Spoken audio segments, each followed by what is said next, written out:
وانفعنا بما علمتنا وزدنا علما وألحقنا بعبادك الصالحين أمين. أما بعد، يروي الإمام البخاري في صحيحه بسند صحيح عن أنس بن مالك رضي الله تعالى عنه وأرضاه قال أن خياطا دعا النبي صلى الله عليه وسلم لطعام صنعه. Today's hadith is narrated with an authentic chain of narration. It's a hadith sahih in the collections of the Imam al-Bukhari. And it's a short hadith. The Prophet ﷺ doesn't say anything in this hadith. It's Anas bin Malik, who was the servant of the Prophet ﷺ for 10 years, between the age of 10 to 20. So he served him for the most impressionable period of his time, of his life. So he learned a lot from him. So he describes something, a person, a man, a young man, and he worked as a tailor, and that's the description of him. And the khayatan da'a, he invited the Prophet ﷺ for a meal that he prepared for him. فذهبت مع النبي عليه الصلاة والسلام, so I went with him. Anas is saying, so he was with him. فقرب إليه خبز شعير ومرقا فيه دباء وقديد. So he presented him, or he served him barley bread made of barley, and a stew or soup with dubba. Dubba is zucchini or pumpkin or something similar to that, some sort of vegetable that's similar to. I can't imagine there's pumpkins back then in that part of Arabia, but maybe something similar to it. So I'm just going to call it dubba. Most probably it's probably zucchini. I don't know. Most probably it's zucchini.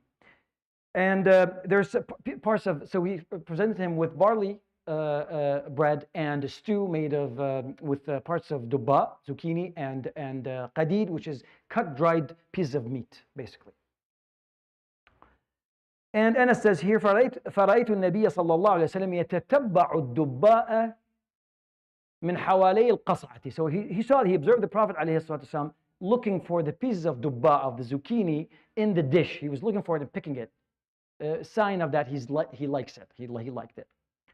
Then here Anas says, فلم أزل أحب الدباء بعد يومئذ. And from that time on, I kept loving dubba, zucchini.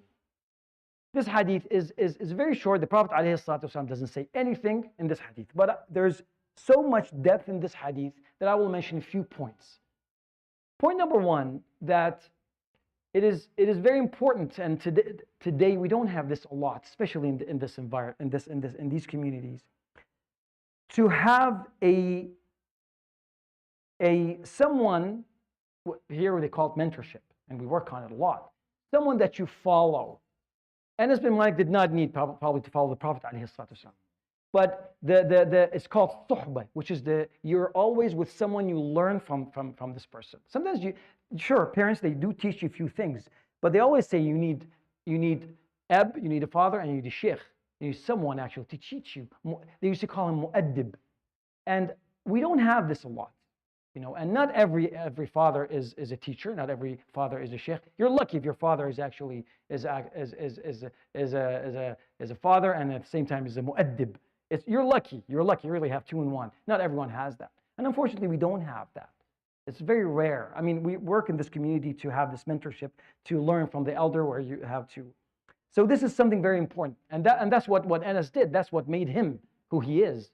That he was with the Prophet ﷺ from the age of 10 to the age of 20, serving him. So this is point number one. Point number two, on the other side of the equation, the sheikh, the teacher, in this leadership position should be very careful in things they do. Everyone who takes a leader, if you're the average person comes into the mosque and does the prayer and go, not in a leadership position, you can get away probably with things. But people who sit in a leadership position, talking to people, it's a very you're washed.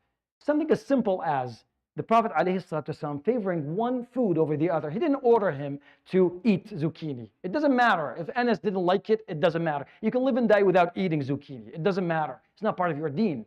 But even something as simple as that, then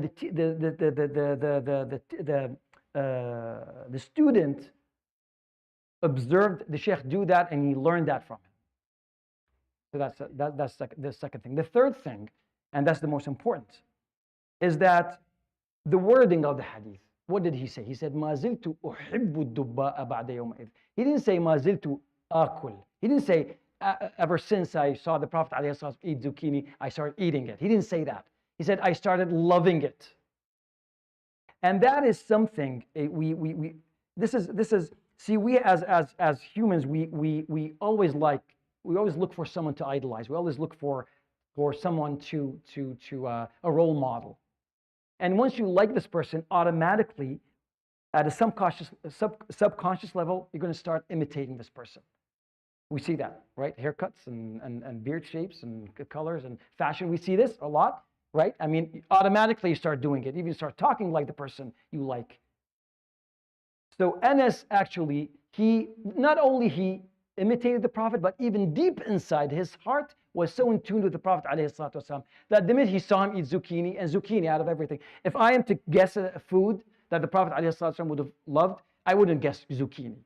Really, I would say maybe something else. Maybe, I don't know, an apple or something different, something maybe sweet. But out of all foods, that, and Anas just automatically loved it because he's in tune. Because when you love someone, you love what they love. That's how it works. So now the question. In Arabic, there's a little proverb, very short, 2 words, says, "As-sahibu sahib." It means that your companion will pull you towards their own habits. So, and that's exactly what happened. So this will probably, hopefully, will make us reflect on who we hang out with and how even simple things like that will actually affect your heart, and it'll build up without knowing at a subconscious level habits that you don't pay attention to. So I hope this was of benefit. يروي الإمام البخاري في صحيحه بسند صحيح عن أنس بن مالك رضي الله تعالى عنه وأرضاه أن خياطا دعا النبي صلى الله عليه وسلم لطعام صنعه، فذهبت مع النبي صلى الله عليه وسلم فرأيت النبي فقرب إليه خبز شعير ومرقا فيه دباء وقديد، فرأيت النبي صلى الله عليه وسلم يتتبع الدباء من حوالي القصعة فما زلت أحب الدباء بعد يومئذ. صدق رسول الله صلى الله عليه وسلم. سبحانك اللهم